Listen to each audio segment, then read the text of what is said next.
ناظرین، مسٹر ڈیفائنر کی طرف سے شروع کی ہوئی صراط مستقیم سیریز کی طرف سے آپ کو خوش آمدید کہتے ہیں۔ آج میں آپ کو اسلامی غزوہ کے بارے میں اس ویڈیو میں بتانے جا رہا ہوں، جو کہ فتح مکہ ہے۔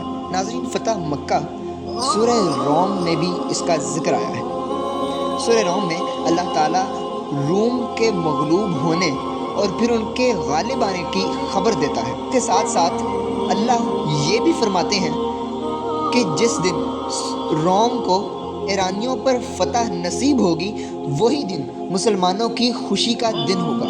وہ اس طرح کہ اس دن فتح مکہ ہوگی۔ ناظرین، 6 ہجری میں جب صلح حدیبیہ کے موقع پر عرب قبائل میں سے بنو خزاع مسلمانوں کے حلیف بنے۔ سب سے پہلے میں آپ کو صلح حدیبیہ کے بارے میں بتاتا چلوں۔ صلح حدیبیہ ایک ایسا معاہدہ یا صلح نامہ تھا جس کی بدولت عرب میں سے قبائل کو یہ فیصلہ کرنا تھا کہ کس قبیلے نے کس کے ساتھ حلف اٹھانا ہے، یعنی اس کا حلیف بننا ہے۔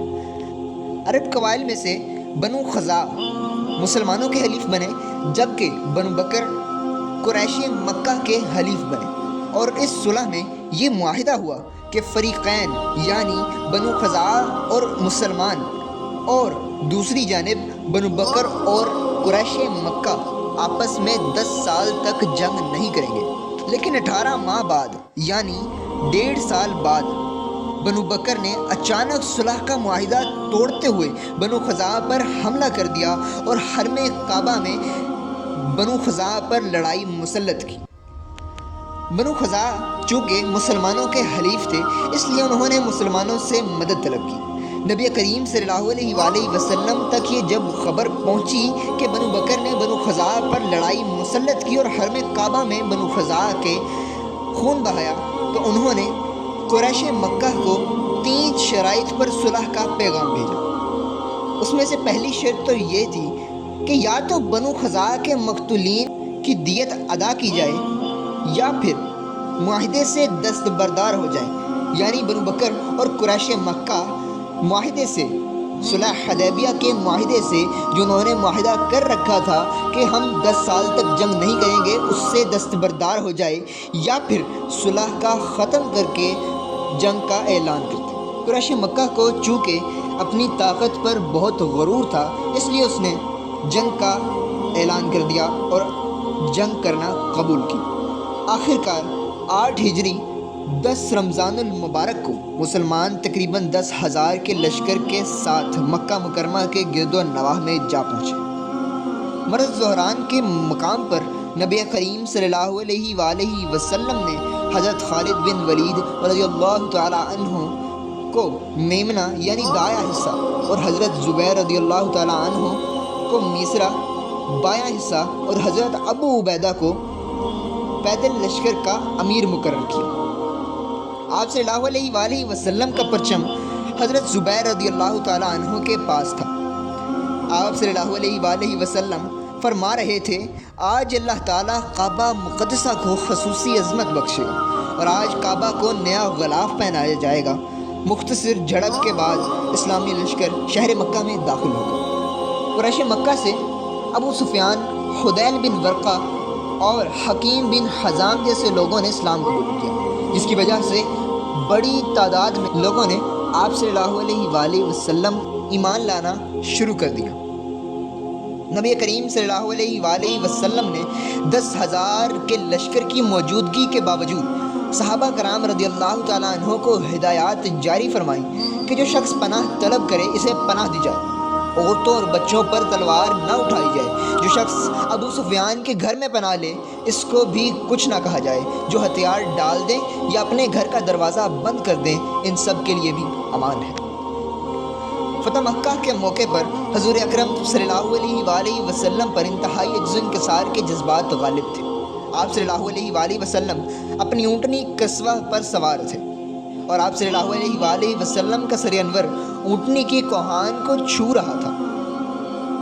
زبان پر سورۃ الفتح کی آیات جاری تھی۔ آخر نبی کریم صلی اللہ علیہ وآلہ وسلم نے فرمایا کہ آج میں تمہارے ساتھ اسی سلوک کا اعلان کرتا ہوں جو میرے بھائی حضرت یوسف علیہ السلام نے اپنے بھائیوں کے بارے میں ارشاد فرمایا تھا۔ آپ صلی اللہ علیہ وآلہ وسلم نے تمام اہل مکہ سے مخاطب ہوتے ہوئے فرمایا کہ جاؤ، آج تم سب آزاد ہو، تم سے آج کوئی باز پرس نہیں ہوگی۔ اہل مکہ آپ صلی اللہ علیہ وآلہ وسلم کے اس حسن سلوک اور عفو درگزر سے اتنا انتہائی متاثر ہوئے اور جوک در جوک مسلمان ہونے لگے۔ فتح مکہ کے موقع پر رسول اللہ صلی اللہ علیہ وآلہ وسلم کا اپنے بدترین دشمنوں کو بھی معاف کر دینا عفو درگزر کی عظیم الشان مثال ہے۔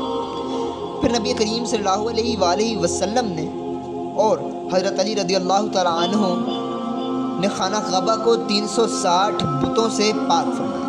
آپ صلی اللہ علیہ وآلہ وسلم نے ایک لکڑی پکڑی ہوئی تھی جس سے بتوں کو گراتے جاتے تھے اور اس آیت کی تلاوت فرما رہے تھے، جاء الحق وزهق الباطل ان الباطل كان زهوقا۔